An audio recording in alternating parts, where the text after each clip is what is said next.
Hello friends, तो आज की वीडियो में हम एक और क्वेश्चन करेंगे, इसका एसिम्प्टोट का करेंगे।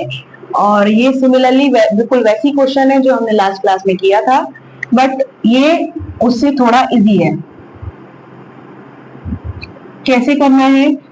लास्ट क्लास में हमने देखा था, वॉल्यूम निकालना है पाई बाई स्क्वायर डीएक्स। अगर अबाउट एक्स एक्सिस की बात करें या फिर about Y axis pi X square D Y, ये दोनों फॉर्मूले हमें पता है। तो सबसे पहले हम देखते हैं हमारा क्वेश्चन क्या है। a minus X Y square equal to A square X. तो यहां से अगर वाई स्क्वायर की वैल्यू निकालते हैं तो ए स्क्वायर एक्स अपॉन ए माइनस एक्स आ जाएगी। अब यहाँ पर y की वैल्यू इन्फिनिटी कब होगी? जब x माइनस ए या फिर a minus X tends to zero. अगर ये जीरो की तरफ जाएगा तो मतलब वाई स्क्वायर किसकी तरफ जाएगा? इन्फिनिटी की तरफ जाएगा। अगर वाई स्क्वायर इन्फिनिटी की तरफ जाएगा तो मतलब वाई की वैल्यू क्या आ जाएगी? प्लस माइनस इन्फिनिटी आ जाएगी। तो किस केस में है ये? जब x या a minus X tends to zero था। इसका मतलब क्या हो जाएगा? x is equal to a। मतलब x is equal to a रखने पर a माइनस एक्स या x माइनस a किसके बराबर होगा? जीरो के बराबर होगा। अगर ये जीरो के बराबर है that means a square X upon zero, that means y square is equal to infinity, then y is equal to plus minus infinity. तो प्लस माइनस इन्फिनिटी y की वैल्यू कब होगी? जब x की वैल्यू a। तो यहाँ पर फिर से सिमिलरली ये वाला फॉर्मूला अप्लाई करेंगे। अबाउट y एक्सिस पाई और लिमिट क्या होगी? Minus infinity to infinity. X का मीन एक्स माइनस ए का होल स्क्वायर और dy का means dy as it is. अब यहाँ पर दो ऑप्शन है, या तो dy upon dx into dx कर लें जैसे हमने पहली क्लास में किया था, या फिर x को चेंज कर लें इन टर्म्स ऑफ y। क्योंकि लास्ट क्लास में जो क्वेश्चन था ना उसमें x y के टर्म्स में नहीं चेंज हो रहा था प्योरली, उसमें भी x आ रहा था। इसीलिए फिर हमें dy upon dx into dx करना पड़ा था। बट यहाँ पर जो हमारे पास क्वेश्चन है वो क्या है? a minus X into Y square is equal to A square X. dy के रेस्पेक्ट में इंटीग्रेशन करना है, x को एलिमिनेट करना है। x को एलिमिनेट करने के लिए हमें क्या करना पड़ेगा? ब्रैकेट को पहले ओपन किया तो आ गया a Y square minus X Y square is equal to A square X. Then a Y square is equal to क्या आ जाएगा? ये साइड में ले जाएंगे तो x वाई स्क्वायर प्लस के a स्क्वायर x। तो यहाँ से x कॉमन आ गया, अंदर क्या बचेगा? a square plus Y square, और राइट हैंड साइड इधर आ गई a Y square. Then x is equal to क्या आ जाएगा? x is equal to a Y square upon a square plus के वाई स्क्वायर। तो ये आ गई x की वैल्यू। तो यहाँ पर इजीली x की जो वैल्यू आई है इन टर्म्स ऑफ y आई है प्योरली, इसीलिए हम x की जगह ये रख सकते हैं। लास्ट क्लास में x की वैल्यू प्योरली y के टर्म्स में नहीं आ रही थी, वो y और x की टर्म में आ रही थी, इसीलिए फिर हमने dy upon dx into dx करा और dy अपॉन dx की जगह इन टर्म्स ऑफ x की वैल्यू रखी थी। तो फिर मुझे पूरा x में इंक्लूड करना पड़ा था, मतलब x में चेंज करना पड़ा था। बट यहाँ पर x की value in terms of y purely आ रही है, तो अब हमें चेंज करने की जरूरत नहीं है, सिर्फ हम x को एलिमिनेट करेंगे। और यहाँ पर वही इवन फंक्शन है, 2 से मल्टीप्लाई कर दी तो ये 0 टू इन्फिनिटी हो गई लिमिट। x की जगह a Y square upon a square plus के वाई स्क्वायर माइनस a का होल स्क्वायर, और ये dy आ गया। तो यहाँ से आ गया 2 पाई।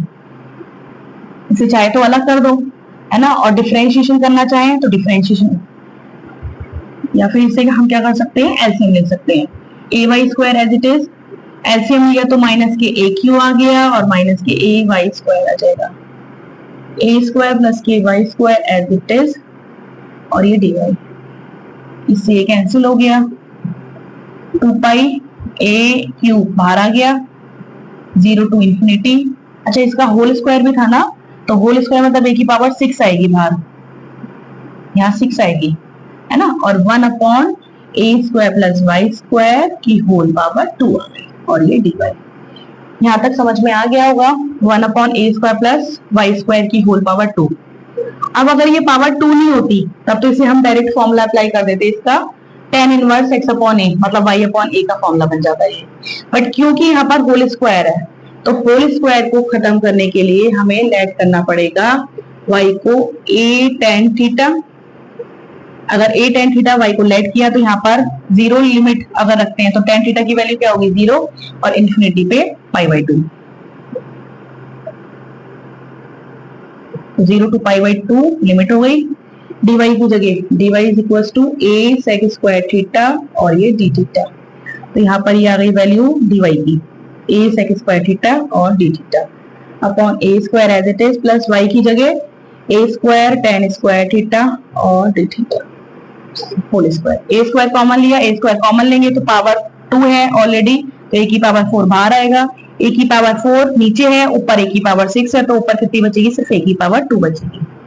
0 to पाई बाई 2, a बाहर चला जाएगा ये भी, तो पावर कितनी हो जाएगी, 3 हो जाएगी, और ये sec square theta d theta upon 1 plus tan square theta, मतलब sec square theta, sec square theta की whole power 2 means sec square की होल पावर 4 हो जाएगी।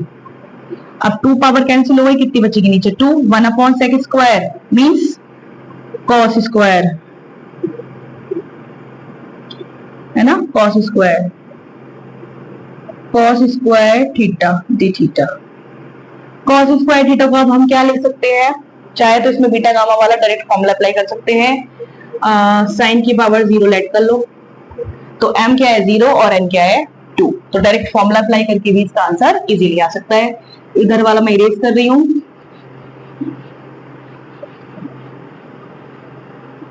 तो यहां से आ जाएगी m की वैल्यू दे रखी है 0 और n की वैल्यू क्या है 2, तो फॉर्मूले में अप्लाई करेंगे 2 पाई a क्यूब, तो एज इट इज अंदर gamma 0 plus 1 upon 2, gamma 2 plus 1 upon 2 upon 2 times of gamma 0 plus 2 upon 2 यहाँ जाएगा, तो यहाँ से 2 से 2 कैंसिल, पाई a क्यूब आ गया, gamma 1/2 into gamma 3/2 upon 4/2 means 2 का गामा मींस ओनली 1 का रिजल्ट आएगा। ठीक है, तो यहाँ पर 2 से 2 कैंसिल हो गया था, पाई a क्यूब, इसका मतलब क्या हो जाएगा अंडर रूट पाई, और 3/2 का गामा 1/2, एक लेस बाहर और एक लेस पे गामा, अंडर रूट पाई आ जाएगा इसका रिजल्ट भी।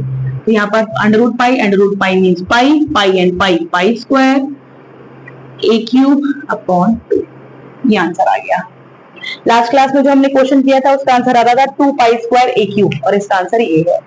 ये क्वेश्चन पहले वाले से इजी था, क्योंकि पहले वाले क्वेश्चन में जब हम x को एनिमेट कर रहे थे तो x की value in terms of y भी आ रही थी और x भी आ रही थी, लेकिन यहाँ पर जब हमने x को एनिमेट किया तो प्योरली y में x की वैल्यू निकल के आ गई, तो ये इजी रहा question, in terms of y easily convert हो गया, फिर इसे सॉल्व करके हमने इसे सॉल्व कर लिया tan थीटा में कन्वर्ट करके। ठीक है, बट पहले वाले क्वेश्चन में जो हम x की वैल्यू निकाल रहे थे वो यहाँ पर x square plus Y square इस टाइप से कुछ आ रहा था, तो इसीलिए हमने क्या किया था, फिर उसमें x की वैल्यू को एलिमिनेट ना करके y की वैल्यू को एलिमिनेट किया था, तो dy upon dx into dx किया था, फिर dy अपॉन dx की value in terms of x रखी थी, ऐसे सॉल्व किया था, बट यहाँ पर इजीली इसे सॉल्व कर सकते हैं। ठीक है, आई होप आपको समझ में आ गया होगा एसिम्पटोट क्या होता है, अबाउट एसिम्पटोट अगर क्वेश्चन आता है तो किस तरह से हमें सॉल्व करना है। अगर कोई आपको डाउट है तो आप मुझे कमेंट करके पूछ सकते हैं। Thank you.